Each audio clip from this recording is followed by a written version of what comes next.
이 자리에 나와 예배하는 우리 모든 성도님 한 분 한 분이 교회 공동체 안에서 날마다 세임 얻고 성도의 아름다운 교제 누리시는 중에 날마다 건강한 교회 함께 만들어가는 신자 되시길 주님의 이름으로 축원합니다. 여러분, 사람이 잘 변하던가요? 사람 진짜 안 변합니다. 사람이 진짜 안 변합니다. 말은 쉽죠. 예수 믿는다고 말하고 회개했다고 말하고 내가 천국 간다고 말하고 말은 쉬운데 사람이 진짜 안 변합니다.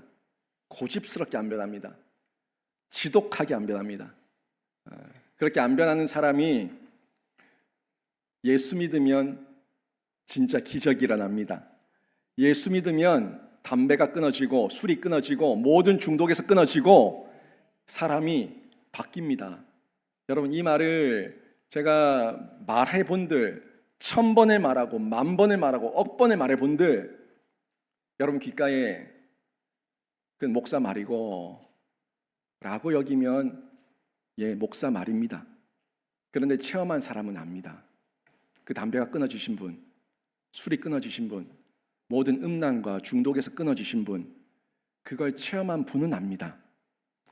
가정이 바뀌고 분위기가 바뀌고 남편이 바뀌고 자녀가 바뀌고 배우자가 바뀌고 집안의 분위기가 바뀌고 바뀌어 본 경험을 한 분들만 알아요. 이걸 목도한 분들만 알아요. 증인들이죠. 신자가 예수를 믿게 되면요, 내적으로 외적으로 변화가 반드시 일어나야 됩니다. 여러분, 말로 예수 믿는 사람은 이 세상에 속된 말로 천지백갈입니다. 근데 그 가운데 진짜 참된 예수 믿는 신자 그리스도인들은 너무너무 희귀하다는 거예요. 교회는 많아요. 아무리 교회 많은 그 교회 중에 이름 하나 더 하면 뭐합니까? 교회의 본분이 있고 사명이 있고 교회의 정체성에 맞게 그 교회의 본질을 따라서 쓰임받는 교회가 많아져야지 이 나라와 이 민족이 아름다워지고 이 나라의 민족이 복을 받고 열국과 전 세계에 선교하는 선교한국의 사명 감당할 거 아닙니까? 근데 이 변화를 체험한 그리스도인들이 그 일을 감당하고 그 사명을 감당하지, 말로만 예수 믿는다고 얘기하고 말로만 나는 회개했다고 나는 천국 간다고 말하는 사람들, 그 사람들은 입만 떠들어대요. 흔히들 물에 빠지면 입만 둥둥 뜬다고 그러지 않습니까? 입만 살아있어요. 삶은 안 변해요. 삶의 열매가 전혀 없다는 겁니다. 내가 예수를 믿으면요, 내적으로 외적으로 변화가 반드시 일어납니다. 혹시라도 내가 예수를 믿는데 10년 전에 내 모습이 지금 내 모습이고 20년 전에 내 모습이 지금 내 모습이고 30년 전에 내 모습이 지금 내 모습이라면 제가 여러분에게 장담하는데 단언컨대 여러분 예수 잘못 믿은 거예요. 아무런 변화가 없다면 예수 잘못 믿은 겁니다. 내가 예수 믿고 있다고 착각하고 있는 거예요. 내가 예수를 믿으면 100가지의 죄 중에 하나는 끊어져야죠. 1000가지의 죄 중에 하나는 끊어져야죠. 내가 예수 믿었는데 10년이 지나고 20년이 지나고 30년이 지났는데도 내가 짓던 죄 100가지, 1000가지, 10,000가지가 여전히 내한테 죄로 여전히 내가 즐기는 나의 쾌락으로 남아져 있다면 예수 믿은 거 아니에요. 나 혼자 착각한 거예요. 혼자 천국 간다고 혼자 쇠뇌하고 있는 거고 혼자 최면 걸고 있는 거예요. 진짜 예수 믿으면은 내적으로 외적으로 변화가 일어나게 되어 있습니다. 세상은 하나같이 자기 중심적입니다. 이기적입니다. 그래서 이런 세상 속에서 우리가 그 사람들을 보는 중에 그 사람과 다른 모습이 내 삶에 드러나야 돼요. 이게 예수를 믿어서 변화된 사람들의 모습인데 이 모습이 한순간에 180도 바뀌어서 오늘 예수 믿고 기도하고 났더니 완전히 새 사람 되어가지고 180도 바뀌는 그런 모습은 드뭅니다. 하지만 바뀌는 시작은 됐어요. 그 시작이 시작된 그때부터 점진적으로 바뀝니다. 점진적으로 바뀌는 가운데 내가 점진적으로 이타적이 돼요. 세상은 끊임없이 끝까지 죽을 때까지 개인적이고 이기적이고 나밖에 모르는데 내가 예수 믿고 점점 예수를 믿는 믿음이 강화되어 가는 중에 180도 한순간에 바뀌진 않지만 조금씩 점진적으로 이타적인 삶의 흔적과 성령의 열매가 우리 삶 가운데 드러나고 결국에는 궁극적으로 하나님 나라를 위한 사명자로 그 사명을 감당하는 변화가 실제적으로 나타난다는 겁니다. 오늘 본문도 마찬가지예요. 오늘 본문에 이 사울이요, 예수 믿고 난 다음에 변화되었어요. 지금 보여지는 이 모습 가운데 사울의 변화가 180도 바뀐 변화처럼 보여질 수 있습니다만은 사울이 좀 많이 급진적으로 변한 건 사실이지만 사울은 아직까지 사울이에요. 여러분, 사울이 어느 순간부터 바울로 이름이 바뀌는 그 순간이 있습니다. 사도행전 12장쯤에 가면 갑자기 사울의 이름이 사라져버리고 바울로 바뀌어서 사람들이 그를 부를 때 바울로 부르는 호칭이 바뀌는 그때가 있어요. 그러니까 사울이 지금 보여주는 예수 믿고 나서 다메섹에서 예수를 증언하고 예수의 생명을 전하고 회당에서 예수 그리스도를 메시아로 전달하는 이 순간, 이 모습이 한 겉면만 봤을 때는 굉장한 변화지만 사울은 아직까지는 완전한 바울이 된 모습이 아니에요. 사울도 이후에 점진적으로 다듬어지고 커지고 또 그릇이 점점 커져나가는 중에 바울로서, 이방의 사도로서 세상의 빛과 소금이 되는 그 역량을 키워나가는 곳 있음을 저희가 사도행전 전체를 보면서 볼 수가 있습니다. 이런 모습이에요. 지금 사울의 모습을 통해서 놀라운 변화를 사울이 경험했지만 우리도 처음 예수를 믿고 난 이후에 정도의 차이는 있을 수 있지만 놀라운 변화가 일어나게 되고 그 일어난 변화 가운데서 점진적으로 점점 더 깊이, 더 높이, 더 넓게 더욱더 사명자로 쓰임받는 그 그릇을 키워나가는 우리의 삶의 흔적들이 나타나게 된다는 거죠. 교회 일원된 신자는요, 다 이런 변화가 반드시 나타나야 됩니다. 저는 오늘 말씀을 여러분에게 전달하는데 여러분 마음에 도전이 일어나기를 바랍니다.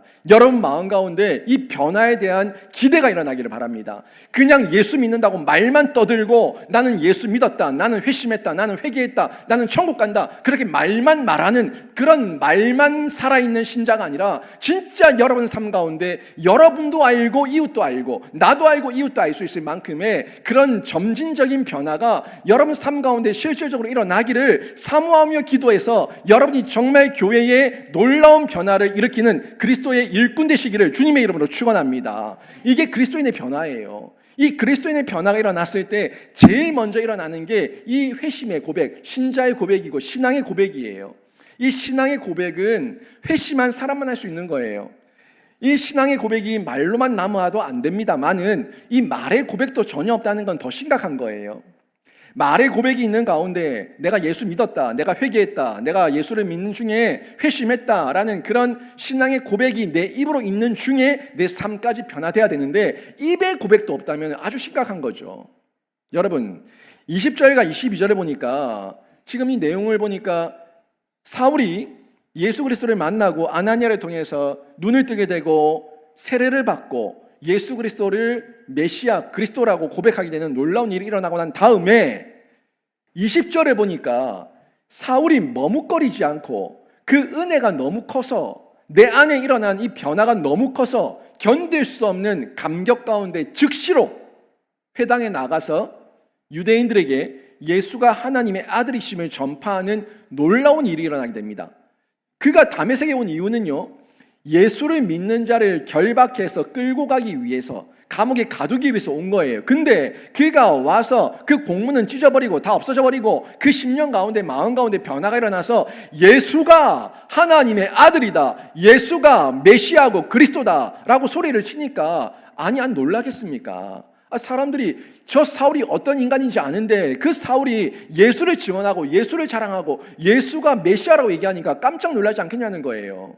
이런 변화가 일어난 겁니다. 이 변화를 보면서 사울 자신도 놀랐겠지만 이 주변 사람들, 유대인들, 주변의 사람들이 더 놀라는 이런 변화가 나타난 거죠. 여러분, 그러니까 제가 말하는 게 바로 이거예요. 예수님께서 말씀하셨잖아요. 그 열매로 그들을 알리라. 그 열매가 내 행실입니다. 내 언행입니다. 내 입이, 내 눈이, 내 얼굴이, 내 표정이, 내 행위가 열매예요. 그 열매로 그들을 알리라. 그 열매를 통해서 그 사람도 알고 이웃도 알게 되는 이런 성령의 열매가 나타나게 되는데 지금 사울이 예수를 믿고 난 이후에 즉시로 회당에 나가서 복음을 전하는 이 사건을 통해서 자기도 놀랐겠죠. 당연히. 그리고 그 주변 사람들도 놀라는 이런 표적이 나타나게 된 겁니다. 그 말씀이 22절에 나오는 거예요. 보세요. 사울은 힘을 더 얻어. 힘을 얻는답니다. 이 힘이 어디서 나오는 거예요? 예수 그리스도의 능력 아닙니까? 성령의 파워 아닙니까? 이 성령의 능력과 이 마음에 일어나는 비전과 열정과 끈기가 이 사울의 마음 가운데 막 솟아오르니까 더 힘을 얻어서 예수를 그리스도라 증언하여 다메섹에 있는 유대인들을 어떻게 했다고요? 당혹하게 했다. 사람들이 깜짝 놀랐다는 거죠. 여러분이 예수를 믿고 난 이후에 여러분을 보고 여러분 자녀가, 여러분 배우자가, 여러분 주변 이웃 동료들이 야, 예수 믿으면 이렇게 변하나? 예수 믿으면 이렇게 변할 수가 있냐라는 이 당혹스러움을 가져야 되는 겁니다. 이게 열매입니다. 그 열매 가운데 그들도 네가 믿는 예수 나도 믿고 싶다. 네가 나가는 교회 나도 한번 나가보고 싶다. 그 은혜가 어떤 은혜인지 나도 한번 체험해보고 싶다 하는 이런 동기가 일어나는 거죠. 이게 전도의 시작입니다. 지금 사울이 이렇게 예수의 복음을 전하는 가운데, 증거하는 가운데 주변 사람들을 당혹해 하며 그들에게 예수 믿은 증거를 보여주고 있음을 확인할 수가 있습니다. 사울의 이런 모습, 진정한 회심의 본이 됩니다. 회심 말하는데 회심을 기대하고 회심을 말하고 있는 우리에게 모델이 되고 본이 된다는 거예요. 제가 지난주에도 회심에 대해서 간단하게 정리해드렸죠. 사랑방 나눔지에도 적어드렸는데 회심은 뭐라고 그랬습니까? 죄에 대한 회개와 예수 그리스도에 대한 믿음이라고 얘기했어요. 두 축이에요. 회개, 믿음, 회개, 믿음. 회개는 죄에 대한 것이고 믿음은 예수 그리스도에 대한 거예요. 이 믿음과 이 회개가 있을 때에 회심이라는 것이 일어나게 되는데 실제 이 사울은요 예수 그리스도를 체험한 이후에 회심이 일어났어요. 그래서 자기가 이후에도 얘기하기를 나는 죄인 중에 괴수였다는 죄에 대한 회개가 있었고 그리고 예수 그리스도 외에는 구원이 없고 예수 그리스도만이 나에게 생명이고 나에게 영광이고 상급이고 나의 기업이고 이 고백들을 그의 서신을 통해서 곳곳에서 하고 있는 걸 볼 수가 있는데 그리스도에 대한 믿음을 확인시켜주고 있습니다. 율법에 예언된 메시아, 그 메시아가 예수 그리스도의 수임을 깨닫고 삶의 방향이 완전히 바뀌는 실제적인 변화가 이 사울 가운데서 일어나게 된 겁니다. 이게 성경이 말하는 회개예요. 성경이 말하는 회개고 그리고 인생을 새롭게 해서 표대를 새롭게 하고 방향을 새롭게 하고 그 방향을 향해서 열정적으로 뛰어나가는 불꽃처럼 사는 인생, 이게 예수 그리스도를 믿는 믿음으로 자신의 증언된 인생으로 삶으로 드러나게 되는 거죠. 믿음은요 그냥 믿는다는 말로만 끝나지 않습니다. 진짜 믿었다면요 삶의 변화가 반드시 따라와야 되고 거기에 회개와 이 회심의 고백들 그리고 믿음의 고백이 일어나야 되는 겁니다. 회개라는 말 쉬워요. 회개할게, 회개해라, 회개할게. 말은 쉬워요. 말은 쉬운데 이 회개를 했다면 죄에 대한 장악력을 점점 약화시키면서 죄와 멀어지는 우리들의 이 결단이 있어야 됩니다. 그게 힘들거든요, 사실은요. 여러분 담배 끊는 게 쉽습니까? 술을 끊는 게 쉽습니까? 악하고 나쁘고 음란한 친구들을 끊어내는 게 쉽습니까? 교만과 자만 가운데 자기 자랑하는 걸 그걸 끊어내는 게 쉽습니까? 그게 안 쉽다는 거예요. 내 습관이 돼 있어서 그래요. 이런 걸 끊어내는 게 쉽지만 힘들지만 내가 진짜 회심했고 죄에 대한 회개와 예수 그리스도에 대한 믿음을 가지고 있다면 죄에 대한 거부 반응이 내 안에 점점 커져요. 죄에 대한 거부 반응이 점점 커지니까 우리가 죄를 멀리하게 되고 죄를 끊어내게 되는 이런 변화가 실제적으로 일어나게 되는 거죠. 토피 한번 띄워보세요. 여러분 이 생각의 틀에 대해서 제가 여러분에게 여러 번 얘기했습니다. 제자 훈련, 사역 훈련 하시는 분들 이 도표를 끊임없이 봤습니다. 이 생각의 덩어리, 이 내 머릿속에서 있는 이 관, 신념, 전제 이게 다 세속적이잖아요. 인본적이잖아요. 이걸 끌어내라고요. 제거하라고요. 이 머릿속에 있는 나의 모든 옛모습을 십자가에 예수와 함께 못 박으라고요. 그리고 이 생각의 덩어리, 신념과 관을 뭐로 채우라는 겁니까? 하나님의 진리의 말씀으로 채우라는 거예요. 성령의 깨달음으로 채우라는 거예요. 예수의 은혜와 예수의 생명으로 채우라는 거예요. 그래서 여러분의 생각이 입으로 튀어나오는데 이 튀어나오는 말이 내 생각에서 나오는 겁니다. 내 마음에서 나오는 거예요. 이 생각이 음란하고 악하고 추하고 더럽고 세속적이면은 나오는 게 모든 게 부정적이에요. 네 탓이고 남 탓이고 저것 때문이고 이것 때문이고 모든 걸 남에게 원망을 다 덮어 씌우면서 다 남에게 대한 이 시기와 미움과 질투로 나타나는 내 말의 습관들을 볼 수가 있죠. 근데 이 머릿속에 하나님의 은혜가 있고 생명이 있고 성령이 있고 예수가 있고 진리가 있으면은 나오는 게 생명 아니겠습니까? 이 나오는 게 신앙의 긍정 아니겠어요? 하나님의 복음의 말씀 아니겠습니까? 이게 생각이 내 입으로 튀어나오는 가운데 내가 느끼면서 맞다 하나님의 은혜가 있으니까 된다 할 수 있다 비전과 열정과 끈기가 생기고 도전하는 열정적 진취적 이런 모습으로 도약하게 되는 거예요. 그게 행동이죠. 그게 습관이 되고 습관이 반복되면 인격이 되고 그 인격이 인생이 되는 이런 흐름으로 흘러가게 되는데 여러분이 한번 곰곰이 한번 생각해 보세요. 내 생각의 덩어리가 지금 세속적인지 인본적인지 아니면 하나님의 신본적이며 신앙적인 말씀으로 가득 채워져 있는지 점검하셔서 이 모든 것들을 새롭게 하는 이 변화와 도전과 훈련을 계속해서 해 나가야 하는 겁니다. 여러분, 예수를 만났다고 예수를 믿는다고 회개했다고 말은 하는데 사람의 변화가 정말 희귀해요. 저도 많이 봐요. 우리 교회 성도들만이 아니라 제가 지금까지 사역하는 중에 그 수만 명의 성도들을 봤지만 그 수많은 성도들 가운데 하나같이 예수 믿는다고 말합니다. 교회에 앉아 있습니다. 그리고 나는 회개했다고 얘기하고 난 천국 간다고 말은 합니다. 그런데 삶의 변화는 희귀하다는 거예요. 희귀해요. 이 변화가 지속력이 없어요. 유지, 보존, 지속되지 않은 거예요. 예수를 만났다고 하는데 그 삶이 그 열매로 나타나지 않아요. 이런 경우들이 굉장히 많은데요. 왜 그렇겠습니까? 그 이유는요. 한 번 예수 체험해보고 한 번 말씀 들어보고 한 번 깨닫고 난 다음에 내가 예수 다 안다 라는 이 교만이에요. 여러분, 이 교만 신자들 가운데 흔히 아주 많이 틈탑니다. 한 번 방언받고 나면은 내가 엄청난 신령한 사람이 된 것처럼 착각하는 사람들. 성령 말씀이 한번 깨달아져서 성경 한번 통독하고 나면은 성경을 전부 다 아는 것처럼 착각하는 사람들. 교만한 거예요. 자만한 거예요. 그런 사람들이 자빠지고 넘어지고 지속 유지 보존하지 못하고 떠내려가는 겁니다. 여러분, 목사인 저도요.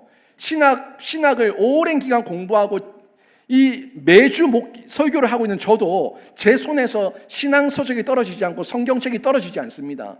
매일같이 묵상해야 됩니다. 매일같이 은혜를 간구해야 됩니다. 매일같이 하나님께 저에게 학자의 혀를 더하시고 성령의 깨달음 가운데 말씀을 풀어내게 하시고 하나님께서 주시는 그 은혜와 기쁨과 감격을 가지고 불꽃처럼 말씀 전할 수 있도록 저에게 능력 더하여 주시옵소서. 제가 늘 기도하는 거예요. 저 또한 깨닫지 못하고 양육교육 훈련 가운데 매여있지 못하고 말씀을 해독하지 못하면 해석하지 못하면 여러분이 전할 게 없으니까. 그런데 여러분도 한 번, 두 번 은혜를 입었다고 그게 내가 예수를 다 안다고 착각할 수 있습니까? 저도 매주마다 무릎을 치며 손을 치며 하나님의 이런 놀라운 깨달음이 있었습니까? 라는 이 고백을 하게 되는데 우리가 어떻게 이 생각의 틀을 한 번으로 바꿀 수가 있겠냐는 거예요. 이 생각의 틀 바꾸는 거는요. 체계적으로 바꿔야 되는 겁니다. 계속해서 바꾸는 거예요. 양육과 교육과 훈련을 통해서만 가능한 겁니다. 한 번 예수 믿었다고 한 번 은혜 입었다고 되는 게 아닙니다. 정말 교회에서 장을 열었을 때 시간과 때를 구분하지 마시고 여러분이 기도 훈련 받으시고 예배 훈련 받으시고 묵상 훈련 받으시고 양육 교육 훈련 받으셔서 그 가운데서 점진적으로 변화되는 거지 한순간에 바뀌는 건 없다는 거예요. 한순간에 바뀌는 사람, 이 사람들이 냄비예요. 한순간에 바뀌었다고 착각한 사람들, 그 사람들이 냄비고 금방 떠내려가요. 어디 간지 없어요.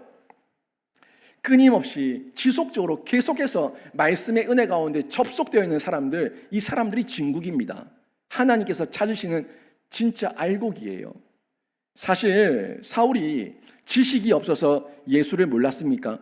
사울은요 율법에 능통한 사람이고요, 율법으로 흠이 없는 사람이고요, 바리새인 중에 바리새인이고 가말리엘 학파에서 최고의 학문을 배운 사람이에요. 그 사람이 지식이 없어요?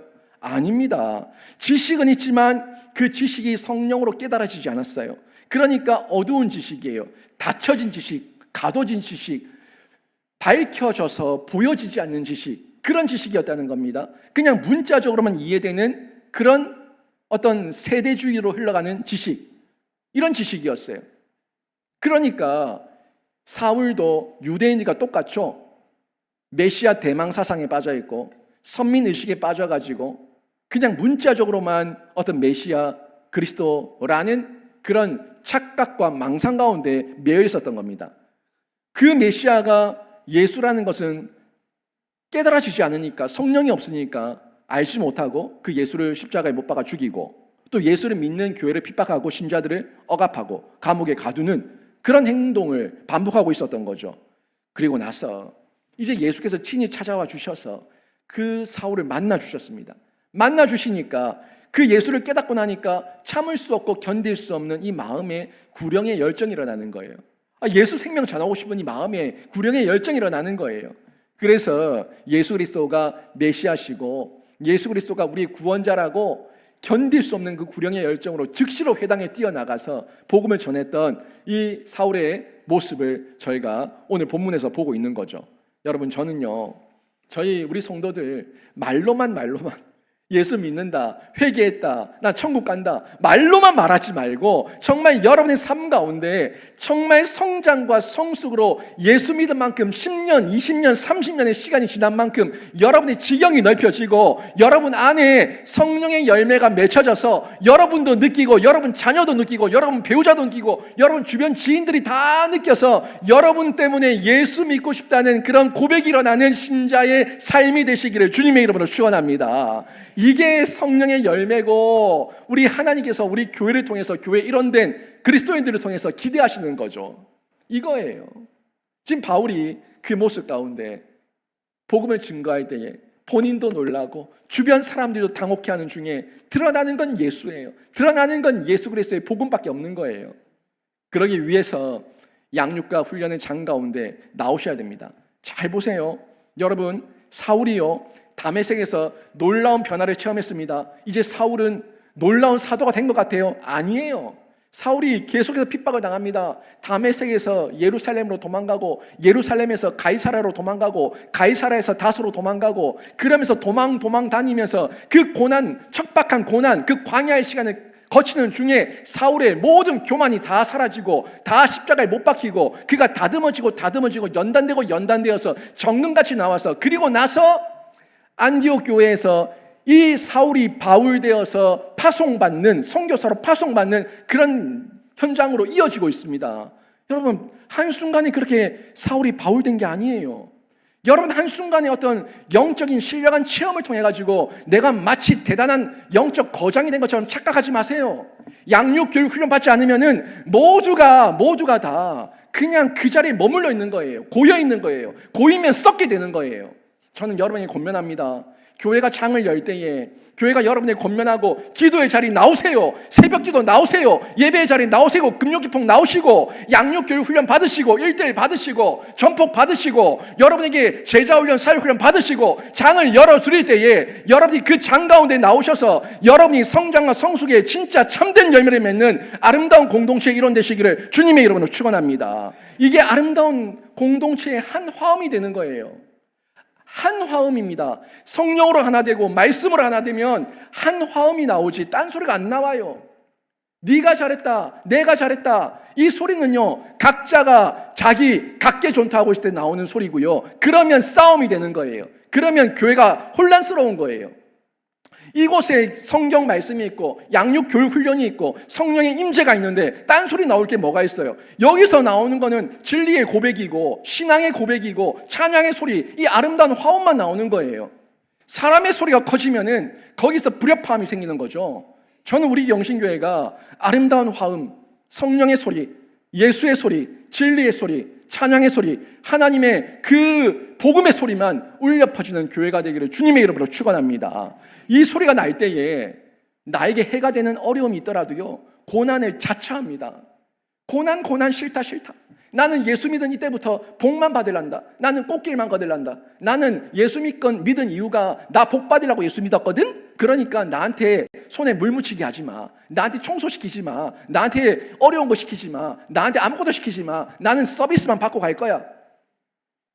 여러분, 그 사람들은 결국 그 자리에 계속 맴돌다가 종교인으로 끝납니다. 저는 분명히 구분합니다. 교회에 행정적인 교인이 있지만 그 교인이 다 신자 아닙니다.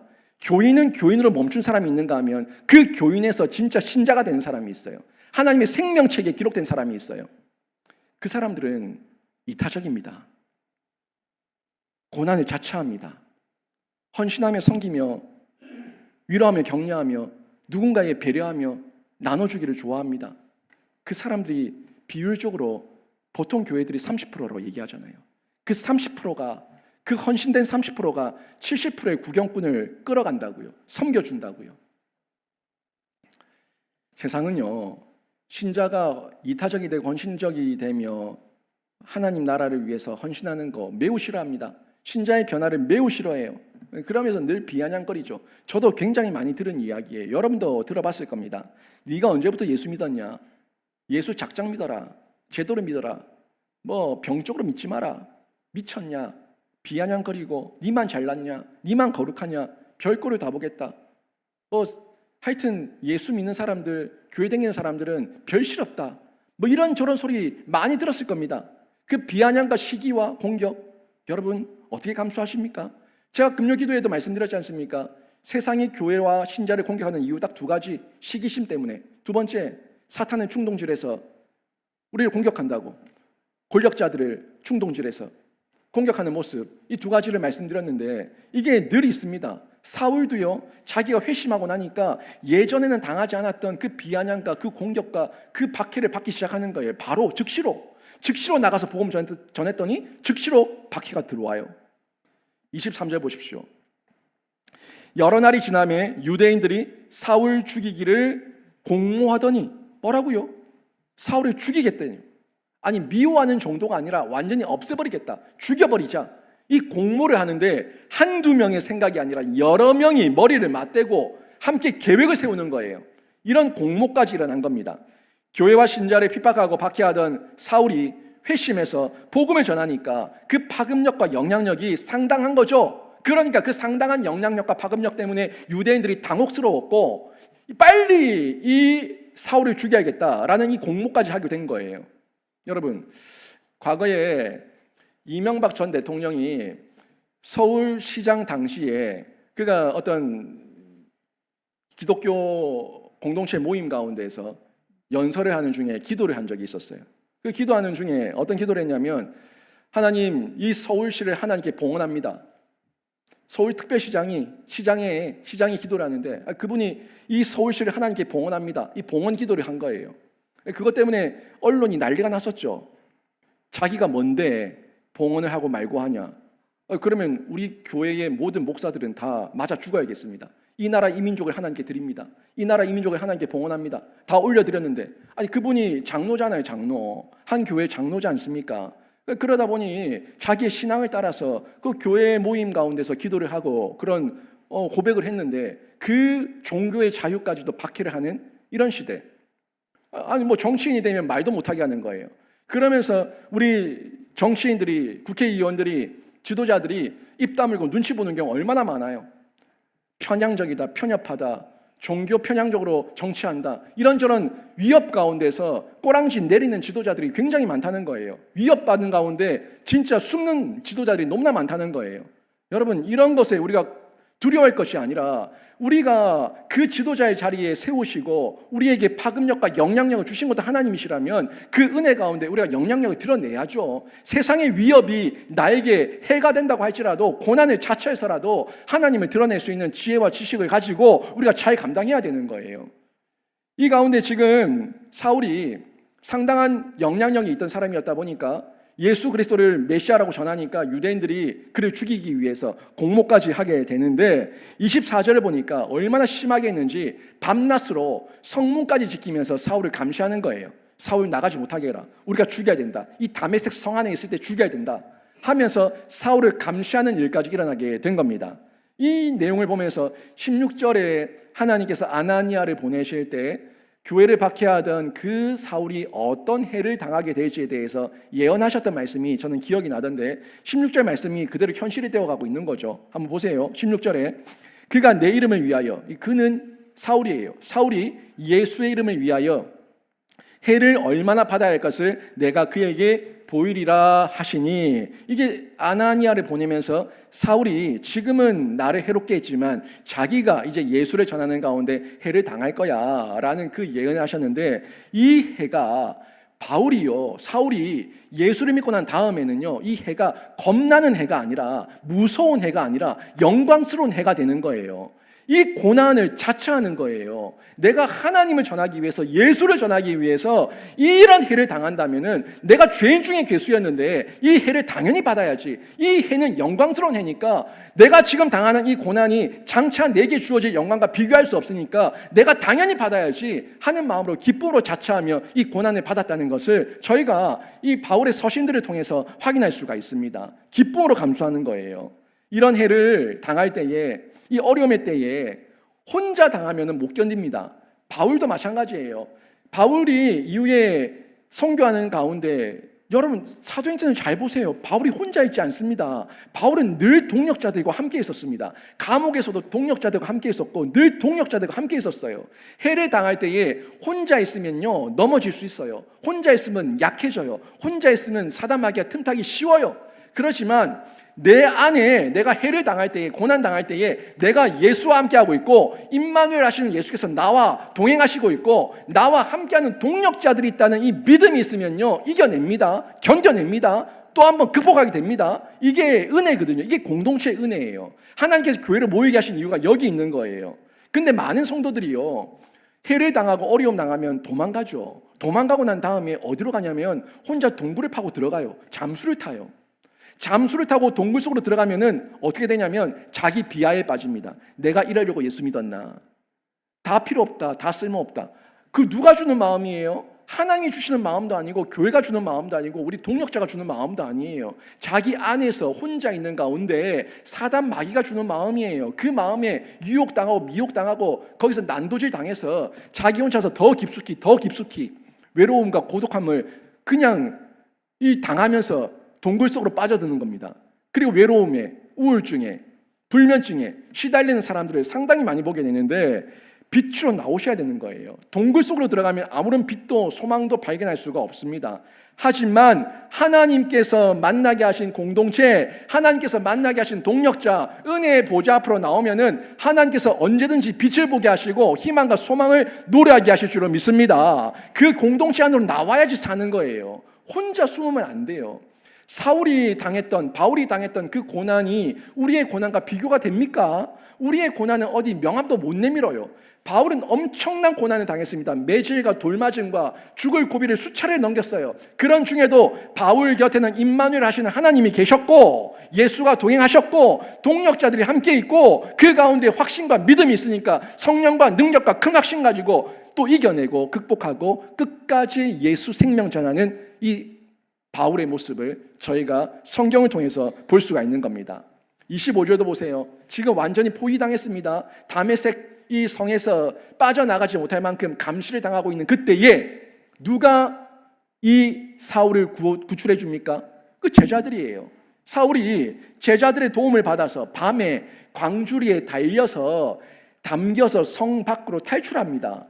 자기 힘으로는 나갈 수 없고 자기 힘으로는 살 수 없었는데 그 제자들과 동력자들이 사울을 살려주는데 이런 은혜를 입게 된 거죠. 지금 상황적으로 한번 보세요. 영적으로 완전히 죄인, 사단 마귀의 종되었던 자가 이제는 예수를 만나고 난 이후에 자유인이 되었습니다. 놀라운 은혜를 입었습니다. 그런데 그 은혜, 이 영혼이 잘됨을 통해서 복음을 전하고 있는데 이 외적 상황은 완전 또 딴판이에요. 외적으로는 지금 자기가 예수 믿는 사람들을 잡으러 왔다가 자기가 예수 믿지 않는 다른 유대인들에게 쫓김을 당하는 이런 신세가 돼버렸어요. 아니 완전 역전돼 버렸죠. 영적으로도 역전, 육체적으로도 역전. 영적으로는 사는 은혜, 육적으로는 고난과 해를 당하는 역전. 이런 역전이 일어났어요. 근데 지금 사울이 그래서 죽었습니까? 사울이 불평합니까? 사울이 마음 가운데 시기와 고난을 당하는 중에 하나님을 원망합니까? 아니에요. 영혼이 잘 되고 있잖아요. 하나님 안에서 예수 그리스도를 만나서 영혼이 잘 되는 빛 가운데 있잖아요. 그러니까 영혼이 잘 된 같이 범사가 잘 되는 거예요. 육체의 해와 육체의 고난과 육체의 어려움이 자기에게 문제가 되지 않는 거예요. 왜? 지금 내 영혼이 예수 안에 있고 은혜 아래 있으니까 그 기쁨과 환희 가운데 자기에게 표대가 생기고 사명이 생긴 겁니다. 여러분, 회심의 은혜가 바로 여기 있는 거예요. 많은 성도들이 이 회심의 은혜를 지속 유지 보존하지 못하고 혼자 동굴 속에 들어가게 되면은 시험에 듭니다. 하나님을 의심합니다. 하나님을 원망합니다. 하나님을 버립니다. 하지만 회심의 은혜 가운데 공동체 안으로 들어온 성도들은요, 더욱더 하나님을 의지하면서 담력과 용기를 얻어서 예수 생명 가지고 이기는 그리스도인으로서 살아가게 되는 거죠. 이 내용을 이후에 사울이 바울되고 바울 서신을 통해서 곳곳에서 고백하고 그 흔적을 남기고 있는데, 제가 빌립보서 3장 말씀을 몇 구절 가지고 왔는데, 이 고백이요, 바울이 빌립보 서신을 쓸 때에 감옥에 있었어요. 감옥에 있었어요.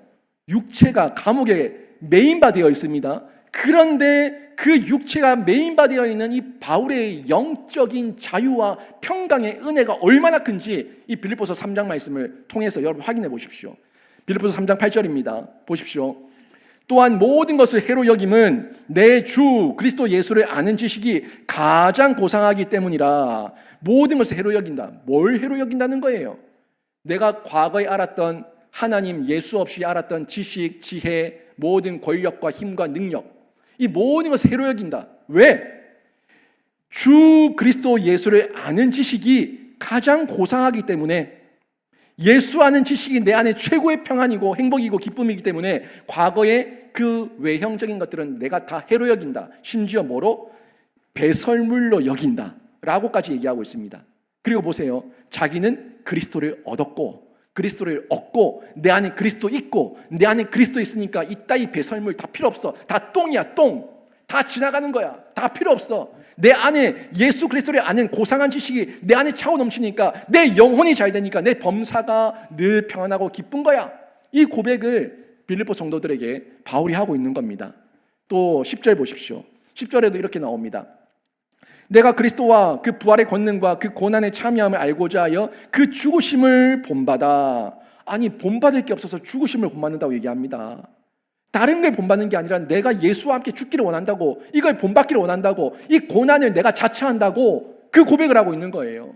예수 그리스도의 부활과 권능과 그 권능의 참여함을 알고자 하여, 내가 고난 가운데 있어도 내가 죽어도 난 부활할 거니까 그 권능에 참여하기 위해서 내가 고난을 자처한다고 바울은 이 고백을 하고 있는 겁니다. 14절 보세요. 그리고 말하기를, 자신의 방향성을 얘기하죠. 내가 미친 것 같냐? 난 미치지 않았다. 나는 경주하고 있고 나는 표대를 향해 뛰어가고 있다. 보세요. 표대를 향하여 그리스도 예수 안에서 하나님이 위에서 부르신 부름의 상을 위하여 달려가노라. 감옥에 있는데 행복하고 자족하고 풍족하고 풍요하고 기쁘고 이 감사가 끊어지지 않는 바울을 보면서 사람들이 미쳤다고 얘기하기 딱 좋아요. 그런데 표대를 향해 달려가고 있다는 이 고백이, 부름의 상을 향해 달려가고 있다는 이 바울의 고백이 우리가 본받을 모습이라는 거죠. 신자는요, 회심한 이후에 임마누엘 하시는 예수가 내 안에 있고 나와 함께하는 동력자가 있고 나를 붙들어 세우는 사명이 있으면요, 꺾이지 않습니다. 여러분이 혹시나 꺾이고 마음이 낙담되고 좌절되고 절망될 때 먼저 확인할 거, 내 안에 예수 있냐 확인하시고, 나와 함께하는 동력자가 있냐 확인하시고, 내 안에 사명이 있냐, 표대가 있냐 확인하셔야 되는 거예요. 저는 여러분에게 권면하고 도전합니다. 여러분 안에 정말 고난을 자처하는 그 예수의 생명이 있어서 여러분 안에 예수의 그 임마누엘의 은혜와 동력자들의 아름다운 동력과 여러분을 향해 뛰어갈 수 있는 표대가 있어서 여러분이 꺾이지 말고 모든 고난 가운데 당당히 이겨내고 승리하는 신자로 쓰임받으시기를 주님의 이름으로 축원합니다. 그때 아름다운 사명의 길 끝까지 우리가 걸어갈 수가 있는 거예요. 혼자 가지 마세요. 함께 갑시다. 동력의 기쁨 누리며 갑시다. 혼자 가지 마세요. 혼자 신앙생활 하지 마세요. 혼자 교만 떨지 마세요. 혼자 자만 떨지 마세요. 함께 갑시다.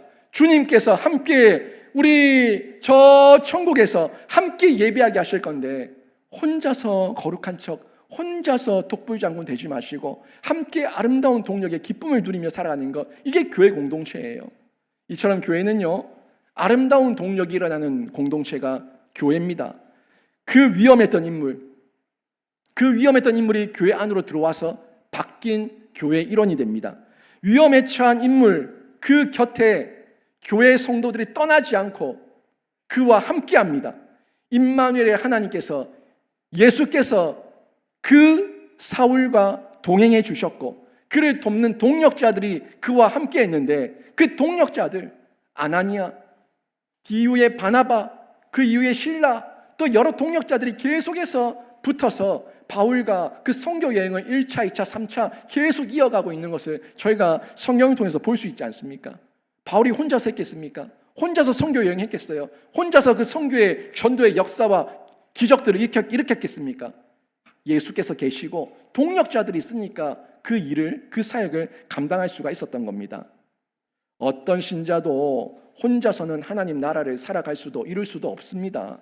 사울은요, 동력자들의 도움을 통해서 다메섹을 탈출한 뒤에도 예루살렘에 갔지만 예루살렘에서도 어려움을 많이 당했어요. 아니, 사도들이 안 믿어주는 거예요. 이 사울이 내가 예수 믿었다, 나 회심했다 라고 찾아와도 의심하는 거예요. 불신하는 거예요. 그런데 이 사람들이 안 믿을 만한 이유가 있죠. 워낙 박해자였으니까, 죄인 중에 괴수였으니까. 그러니까 믿으려고 하지 않는 거예요. 그 말씀을 지금 26절에 기록하고 있지 않습니까? 26절에 사울이 예루살렘에 가서 제자들을 사귀고자 하나 다 두려워요. 그만큼 악랄한 사람이었으니까 다 두려워요. 그가 제자됨을 믿지 아니하니 저 스파이다. 저러다가 언제 우리 뒤통수 칠 줄 모른다. 이런 의심부터 가지고 있는 거예요. 인간적으로 충분히 이해할 만한 그런 상황입니다. 이때도 하나님께서 이 바울을 혼자 내버려 두지 않으시고요. 이 사울이었던 이 바울을 또 동력자를 붙이시죠. 누구예요? 바나바예요. 이 바나바를 붙여서 교회의 일원으로 청구하게 됩니다. 바나바가 누굽니까? 사도행전 4장에서 나왔던 위로의 아들, 많은 사람들에게 인정받았던 그런 제자가 이 바나바였잖아요. 바나바가 추천하고 바나바가 청구하면 믿을만하다라는 이런 인식이 사도들 가운데 생기게 되고 결국에 그들과 교제하게 되는 은혜를 입게 된 겁니다. 사울 혼자서는 절대 사도들과 함께 이야기 나눌 수 없었습니다. 사도들과 함께 같은 이 신앙의 영적 나눔을 공유할 수 없었어요. 바나바라고 하는 이 동력자가 있었기 때문에 이 사울이 사도들과 함께 교제할 수가 있었다는 것을 저희가 볼 수가 있죠. 또 이 시간을 통해서 바나바가 대신 얘기해 주는 거예요. 사울이 다메섹에서 어떻게 예수를 만났고 어떻게 회심하게 됐고 또 어떻게 다메섹에서 예수의 복음을 증언했는지 그리고 어떻게 예루살렘까지 내려왔는지 이런 이야기들을 함께 나누는 가운데 사도들이 설득을 당하고 또 그 가운데 이 바울을 수용하게 되는 인정하게 되는 그런 은혜가 일어나게 된 겁니다. 우리 중에도 사울이 있습니다. 과거에 죄인 중에 괴수였던 사람, 예수를 향해서 박해했던 사람, 예수를 핍박했던 사람, 그런 사람들이 있어요. 저도 들은 얘기로 아내가 교회 가는 것을 박해하고 핍박하고 이런저런 방법으로 괴롭혔던 그런 이야기들도 저도 들어봤어요. 그런데 그분들이 또 예수를 믿어서 이곳에 와서 교회에 와서 또 사명 감당하는 회심한 사람이 되고 또 그런 분들이 계신데 이런 분들이 사울 같은 그런 케이스죠. 여러분, 이런 회심한 분들 우리 교회 안에 많이 나오기를 바랍니다. 회심한 분들이 계속해서 그 신앙의 지경을 넓혀가면서 하나님께 더욱더 크게 쓰임받는 바울 같은 인재와 인물이 되기를 바랍니다. 그런데요, 중요한 거는요, 아무리 한 사람이 회심했다고 하더라도 내가 옛날에는 사울이었는데 내가 바울 되고 싶다고 말하더라도 혼자서는 안 돼요. 함께 해야 되는 거예요. 동력자가 있어야 되는 겁니다. 함께 동력자들과 함께 세워져 나가는 거예요. 사울도 이후에 여전히 예루살렘에서 큰 박해를 받는데 이 박해 가운데 제자들이 도와줘요. 사도들이 도와준다고요. 그래서 사울을 더 든든히 세우고 이 사울이 워낙 바리새인 중에 바리새인이고 율법에 능통한 자고 영향력이 있던 사람이니까 이 교회를 핍박하는 유대인들로부터 보호해주기 위해서 이 사도들과 제자들이 이 사울을 가이사랴로 보내고 가이사랴에서 또 다소로 보내고 이런 어떤 여러 가지 보호막이 되어줘서 사울이 결국에 바울이 되어 이방의 사도로 쓰임받는 그 일꾼 되었음을 저희가 확인하게 되는데 이게 아름다운 공동체입니다. 아름다운 공동체. 점점 더 성숙할 기회를 제공하는 공동체. 점점 더 성숙할 기회를 제공하는 공동체. 이 공동체가 아름다운 공동체고 그 공동체가 이루어졌을 때 교회가 부흥하며 교회가 하나님께 쓰임받게 되는 거죠. 31절 보세요. 31절에 이 아름다운 초대교회 공동체를 성경은 이렇게 정리하고 있습니다. 같이 읽습니다. 시작. 그리하여 온 유대와 갈릴리와 사마리아 교회가 평안하여 든든히 서가고 주를 경외함과 성령의 위로로 진행하여 수가 더 많아지니라. 아멘. 유대와 갈릴리와 사마리아 교회가 평안하다고 얘기합니다. 든든히 서갔다고 얘기합니다. 성령의 위로가 있고 주를 경외하는 가운데 그 수가 더 많아지는 부흥의 역사가 있었다고 고백하고 있습니다. 여러분, 이 시대 이기적이고 개인적인 그 사상이 팽배한 시대를 저희가 살아가고 있지만 혼자 신앙생활 하려고 하지 마십시오. 혼자 신앙생활 하려는 유혹과 미혹이 굉장히 많아요. 교회 안에도 여러 가지 이런 유혹을 당하는 사람들이 많아요. 하지만 교회 안으로 적극적으로 들어오셔야 됩니다. 교회가 제공하는 양육과 교육과 훈련을 받으셔야 됩니다. 이게 안 되시는 분들, 유혹받고 미혹당해서 내 좋을 대로 신앙생활 할 거다, 내 좋아하는 말만 듣고, 내 좋아하는 목사 설교만 듣고, 내 좋아하는 성경 구절만 듣고, 내 좋아하는 찬양만 하고, 그러려고 집에 앉아서 노트북 켜고 화면 켜놓고 그냥 유튜브만 보고 있는 거예요. 유튜브 보면서 이 목사 잘생겼네, 이 목사 말씀 좋네 하고 보다가 한 번, 두 번 보다 보면 또 실증이 나. 이 사람 변질됐네. 또 다른 사람, 또 다른 사람, 또 다른 사람. 그렇게 막 바꿔가 보는 거예요. 자기 듣고 싶은 성경 구절만 골라 보는 거예요. 저주, 심판, 경고의 메시지는 싫어. 나는 복이 좋아. 복에 대한 메시지만 듣는 거예요. 찬양도 위로하고 격려하는 메시지만 좋아하고 그냥 거기에 감흥적으로, 그냥 정서적으로, 이 감정적으로 빠져가지고 거기서 헤매고 있는 거예요. 11조 헌금 자기가 모아놨다가 자기 쓰고 싶을 때 쓰면서 하나님 나라를 위해 쓴 거야. 자기 합리화하는 거예요. 자기 마음대로 하는 거예요. 여러분, 그게 신앙생활입니까? 자기 혼자서 연단되지도 않고 다듬어지지도 않고 누군가 부딪혀보지도 않고 내가 어떤 문제가 있는지도 발견할 수도 없고 그저 나밖에 모르는 상태에서 그냥 나만 좋으라는 종교생활, 그게 신앙입니까? 여러분, 유튜브 신자들, 우리가 전도해야 될 대상이에요. 지금 코로나 이후에 이 모양 저 모양으로 화면 앞에 앉아서 자기 신앙 시킨다고 자기 합리화에 빠져서 그냥 화면 보고 예배 드리고 있는 사람들, 우리의 전도의 대상이고 우리가 일깨워줘야 될 대상입니다. 그들이 성장하고 성숙하기 위해서는요, 교회 안으로 들어와서 부딪혀보고 함께 교제를 해야지, 양육 교육 훈련을 받아야지만 성도가 자라는데 자기 혼자서 핸드폰 들고 노트북 들고 화면 켜놓고 그러고 있으면 결코 자라지 않습니다. 내 감정과 내 생각에만 치우쳐진 편협한 그리스도인이 될 뿐입니다. 그리고 그런 사람들이 이 교회 안에도 생기게 되면은 교회가 분열하게 되는 거죠. 저는요, 우리 영신교회 모든 성도가 서로 끌어주고 밀어주는 아름다운 교제 가운데 든든히 서가는 아름다운 교회, 하나님께서 보시기에 칭찬할 만한 교회 공동체의 일원으로 모두가 쓰임받고 이 교회가 그 사명과 지경을 넓혀가 나가는 복된 교회 되기를 주님의 이름으로 축원합니다. 말씀 정리합니다. 신앙의 고백이 정말 정상적이고 진실하다면 성령의 열매가 있습니다. 내 회심이 진정한 회심이라면 변화가 있습니다. 반드시 있습니다. 성령의 열매 가운데 우리가 조금씩 점진적으로 나아지는 변화가 일어납니다. 한 번에 되지 않더라도 100개 중에 한 개라도, 1000개 중에 한 개라도 죄를 끊어내는 성령의 열매가 반드시 있습니다. 그게 신자예요.